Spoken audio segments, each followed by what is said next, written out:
it recording? Okay, so I already have it recording, so that way, All right. you know, you just take it from there.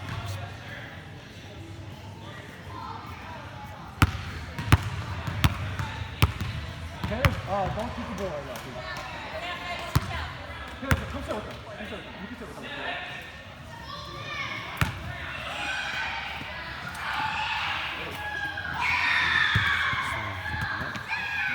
So guys, we got 1, 2, 3, 4, 5, 6, 7, 8, 9. We're missing Munir, who's here, I believe. Oh, they can't FaceTime. All right, so Munir, they're supposed to be here on FaceTime, but we're going to record so he can see this.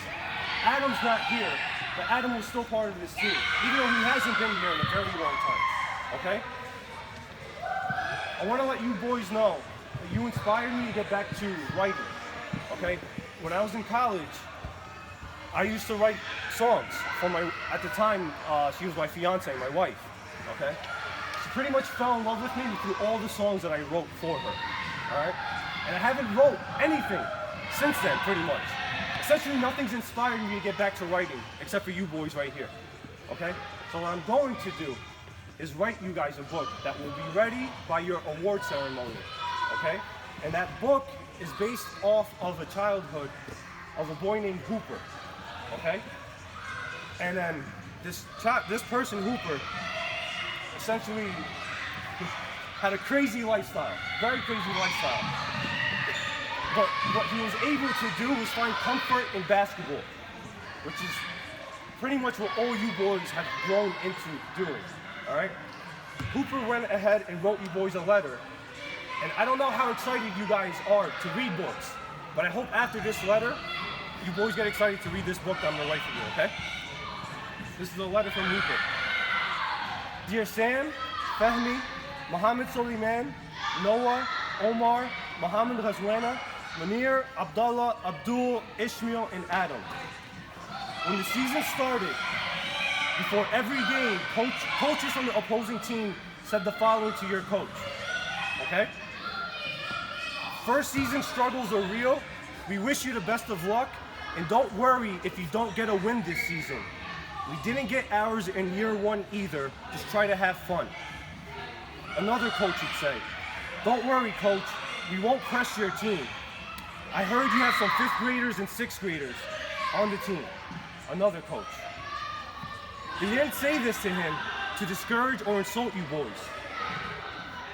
They said this because they too once started a new team like you boys did. After each game, they would wish us the best of luck and would even give some words of advice, which your coach always appreciated. It's important to acknowledge these comments because in most situations, the people who said this to him would be right, and they were. This team didn't even have tryouts. It started with 6 boys and it grew to 11. As the early part of the season started, you guys had the least amount of practices compared to other teams. The team had younger players playing in older divisions. The team also saw its assistant coach become the head coach of the high school basketball team, which meant less time with your assistant coach and more time with me. There were also struggles on the court, things like bringing the ball past half court, getting good shots off, playing good defense, and most importantly, staying disciplined. A lot of these challenges were not your faults. It's not your fault that you're younger than the competition.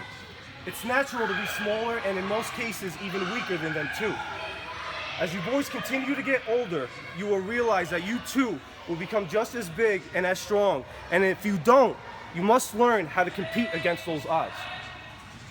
This is all your coach wanted you boys to understand, that these odds were not in your favor to win. But if you boys played as if the odds didn't matter, he promised that there would be opportunities to compete in games and possibly even win one too. The first half of the season was ugly. The team was losing by more than 20 points every game, right? But there was something that was happening with every single loss. Progress. The team started the season barely able to score. And slowly with each game, the team started scoring more and more. Granted, a lot of this had to do with Fahmi initially scoring 90% of the team points during the first 3 games after he joined. But remember, Fehmi joined after the first game of the season, and the team did score without Fehmi. Fehmi showed the team skills of putting the ball in the bucket efficiently during the game. Your abilities to learn quickly how to score more points by playing better defense not only stopped other teams from scoring 50 to 70 points a game, like early in the season, but to now 30 to 40 points a game. This changed when the team started playing a 3-2 defense with Sam in the middle. Sam became the difference maker of the team to find its identity. The team would be a group that focused on defense with guys like Mohamed Suleiman, who started for his defensive abilities, and Omar, who grabbed every rebound that came his way. This led for plenty of fast break opportunities for you guys to run and find easy scoring opportunities. The killer ones ended with Noh splashing a three, or Fehmi finding Ishmael for the perfect give and go, or Muhammad G coming off the bench and hitting a crazy crossover with a perfect assist. The 100% effort that's required from you boys to compete in your games gave opportunities for Adam to come off the bench and contribute, or Abdul coming in grabbing big rebounds. Abdullah would come in and give all his effort, and was an amazing defensive stopper. Where are you, Abdullah? You hear that? Munir, a 5th grader, came in and held his own against the trees, surrounded by him, and gave himself plenty of opportunities, something most kids his age are incapable of doing. These boys held the game intact off the bench and helped the starters finish out the games. What these efforts resulted in was the first win for the 8th grade level for ICSI in its first season. Your assistant coach, Danny, also had ICSI's first win as a head coach for the high school level. You boys are building a culture for the kids who will come in the future after you. What Coach loved most about this team were those challenges you guys faced early in the season. He knew his biggest challenge for the season would be for you boys not to see these challenges as obstacles, but as learning experiences. Not because the challenges didn't exist, but because he believed that they didn't matter. These struggles meant opportunities for you boys to learn how to fix them. It didn't matter that you guys were undersized or didn't have the same amount of practice time like everyone else. It was what you did with that practice time that mattered most. You boys used that time to improve your ability so that when you went up against kids who were bigger than you, you were now prepared. Prepared to mentally face a challenge that would be physically exhausting. That preparation resulted in your first ever win, a win no other team expected you to get. After that win, Coach never heard someone say to him those words that started this letter. In this book that I'm writing for you, you boys will learn about the undocumented childhood of a boy named Hooper who joined his first team in the 7th grade, right around all of your ages. Here's a secret about your coach. You guys ready? He lost his job 2 weeks before the season started. But right before he lost his job, he already volunteered to coach you guys. Coach debated if he can give full attention to the team while searching for a new job opportunity. He decided that he would love to continue coaching you boys, as he saw spending time around basketball would help keep his mind off of his struggle. If you don't know what volunteer means, it means he doesn't get paid to coach you guys. Now, you boys are not his kids. You're not his cousins or his nephews. You had no connection prior to this team. He did this because he loves basketball and loves giving back to the community that helped raise him to be the man he is today. Coach is also dealing with a medical condition that resulted in him losing 25 pounds over a very short period of time. This condition, guys, was developed because of stress. I lost 25 pounds because of stress.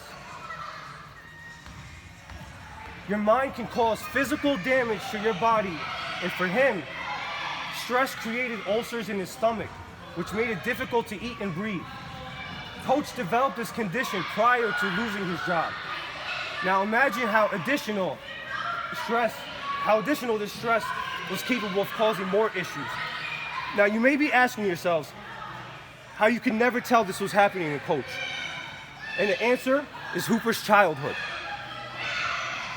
Before you're introduced to Hooper, okay, and you will be introduced to Hooper when you get the book, okay? But I do want to give 4 honorable mentions that helped Hooper's childhood. Okay, Hooper was an undocumented immigrant. Do you guys know what that is? What is that, Abdul? Can you say that louder so that I can hear you on the camera? So, like, there's like no papers or like license or anything to show that he was actually an American citizen. Yep. So an undocumented immigrant is a person who doesn't have a social security number.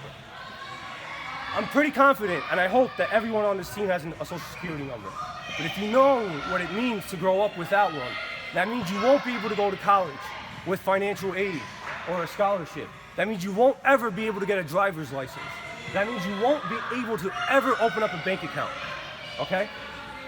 The reason why Hooper picks these 4 people and the 4 individuals are Kobe Bryant, President Obama, Charles Fall, and the last person is gonna go by the name X, because he's still undocumented, okay?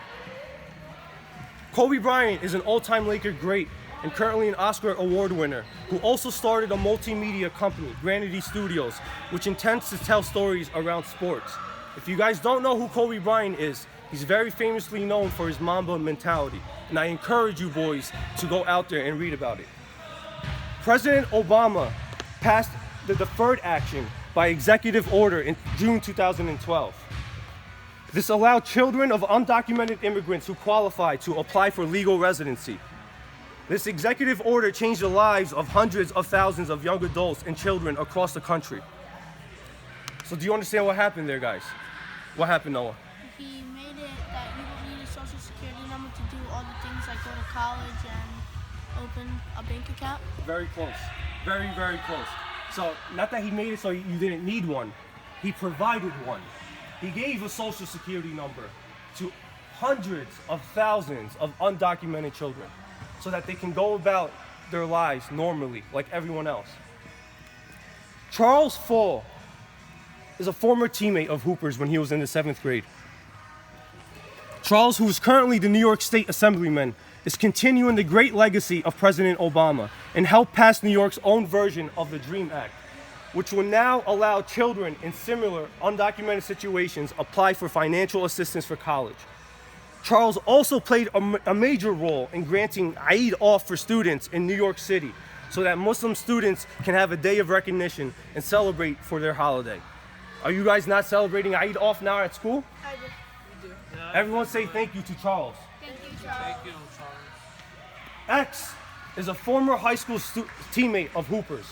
They only stayed in touch after high school via social media and random encounters at their local gym.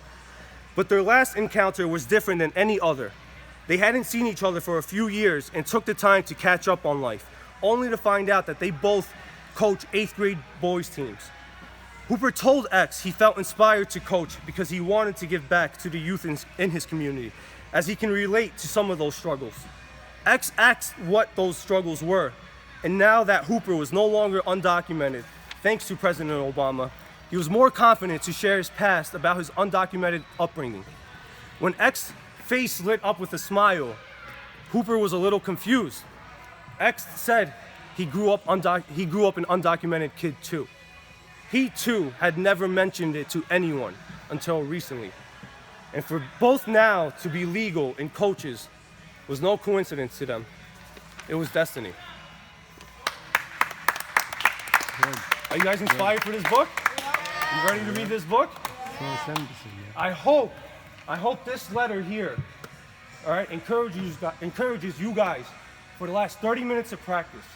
Tomorrow and Sunday are our last 2 games of our regular season. Okay? I didn't want to do this on Tuesday because I want to make sure Tuesday we focus on, 1, we are doing a photo shoot, but 2, I want to make sure our practice is ready for our playoff game. Because you never know what can happen. And let Hooper's story prove to you that anything can happen. Okay? Are we guys ready? We ready? All right, bring it in. Bring it in. ICSI on 3 and we get right back into it, all right? Let's go. We're gonna win. Let's go. Let's go. ICSI 3. 1, 2, 3. ICSI. Good. Let's get out there, gentlemen. Thank you so much.